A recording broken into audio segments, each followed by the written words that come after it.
Now, one of the cool metaphors in the movie, and it's sort of there in the book, but it's sort of flipped around a little bit, but it's kind of the idea, and like you said, cultures meeting, it's kind of like a virus. It infects people and changes them. And in the book, it's more kind of about poetry and kind of thoughts, where in the movie, it's more that In is kind of a virus infecting Zan. That's, like I said, it was really kind of a strong metaphor that struck me. And then just seeing the different tribes in the movie, they all seem to represent different human needs, I suppose. Well, the colonies, in the book, there's a sense of different kinds of aliens. And I wanted to standardize them more. This is my teenage boy thing. And one thing that made sense was the chakras. So the Eastern chakra system are really, the voice, the third eye, the spirit, the crotch, the sexual side, the perineum, which is sort of the balance, and Zan, who comes from the colony of will, of free will, and of what do you want. So of course she's the rebel, and her colony has sort of like said, we're about individuality, but they say it together as if they're North Korean teenagers. She's like, this is bullshit. Unique experience is what my colony is about. And she runs off. She has a unilateral dispensation, whatever that is. She's allowed to leave. And she has 48 hours to experience unique things which will help her be more edible, taste better, which is a bit of a spoiler there. For the ultimate eating, which is how the species is continued, as the parents eat the children. That's so they don't mess up the environment. They don't ruin their resources if they keep generating children and eating them. But if you drink your urine, eventually you run out of water, which is why they're dying off. So the chakras had their own color system. They have their own ethos. We created symbols with our graphic designer Dash Shaw, who also made the zines. And those, I can't wait for the first tattoo of one of the alien symbols.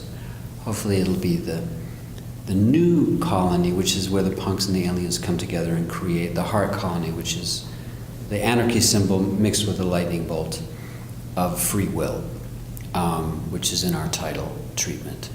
But I always try to make movies with symbols that you can tattoo. So I can keep talking. I love that. I've never thought of that. I think for me, in the book, in the story, it was a poem that is viral, that becomes viral, that changes people. And it's a lovely metaphor, but it's something that's really easy to do in prose and really hard to do when you actually have to make it happen. So I think the idea of making that virus more literal, the idea that genetic material, although you're never quite sure that the material is actually genetic necessarily, because these aliens are definitely not human. They're wearing human form like we would be wearing coats, but none of them look like that. I think beautifully handled. Yeah, we were trying to think about if they are some kind of energy and they take different forms. Can they miscegenate? Can they cross-fertilize with other species? They're not really supposed to. The Stellas are allowed to penetrate, which is their way of interacting and feeling emotion, is the way we saw it. But we're like, well, if they do have kids, which is the direct sequel to How to Talk to Girls at Parties is pregnancy. How do they do it? So we do it in a song. And that's the teenage girl's favorite moment, which is pure, it's sex. They're screaming about their parents eating them alive, but then they're making babies while they do it. And they do it in space, in their minds. Now you mentioned the penetrating from the Stellas. And while that's going on, the Stellas, it seems like another one pops out. So are they replicating? Are they breeding? Is that the I same? like the idea of them breeding that way. Like, as they penetrate their human, not victim, but partner, it could be that they're replicating. I always saw it as they usually are in female form, first of all, but the sex, in a way, brings out their male. I was going to say, but what I see is at moments of sex and at moments of stress, they manifest their male side. Yeah, which is a nice metaphor. It's got a testosterone coming out? No, I think it's more like they have it all in them, the way we have. We contain multitudes. Yeah, we contain multitudes. This is allowing a little bit more of the multitudes to come out and play. Yeah, doing Hedwig allowed me to bring my feminine energy out, right next to my male. You know, doing that role actually brought it all out, and I felt more male and female at the same time. So I think during sex, and the freest kind of sex, if you're male or female, it brings out all the energies. So I think they are, the males just reside within them and only come out during sex or feeding. Mm-hmm. So then, I mean, when that second one pops out of the Stellas, is that the equivalent of Zan when she has her litter? I think it's very different. I mean, when we learn that Zan cannot give birth in human form, she would need to be whatever it is that she is, and that can't exist on this planet in this gravity well, which is why they leave, why she leaves with them. And she needed the union with the human boy to conceive. And to become a parent also, to grow up. Yeah, to grow up. Whereas the Stellas already have that male in them, so I think their sex is non-procreative and more kind of individuating. Yeah, it's recreational. In the movie, whose idea was the Neil parody? Mine. Yes. Yes, John. It's not a parody at all, it's an homage.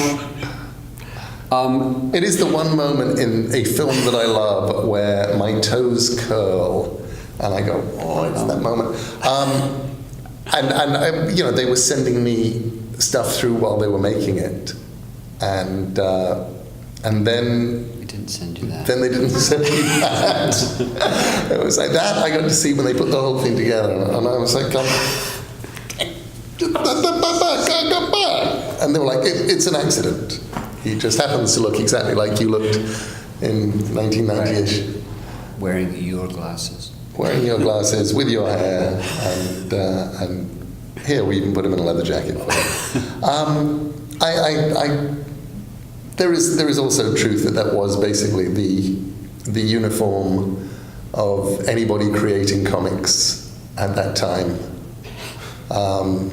of that age in the UK. So we did all look like that. There is truth in it, but it's still that moment of going, oh, no. Anything else we should know about how to talk to girls at parties? We open May 18th in, I think, I'm not sure which cities. The bigger cities first, and then it'll disseminate over the next, into the summer, spreading viruses throughout the nation. And I think if you are going to talk to girls at parties, you should talk with interest, kindness, and respect, and bugger off if your presence is not wanted. That's right. Thanks, guys.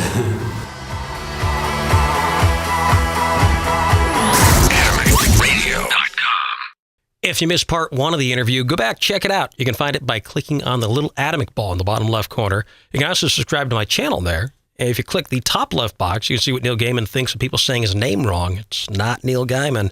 And there's some other stuff to watch over on the right side of the screen. Please make sure to like, share, comment, and subscribe because all that helps make more videos possible. Thanks for watching.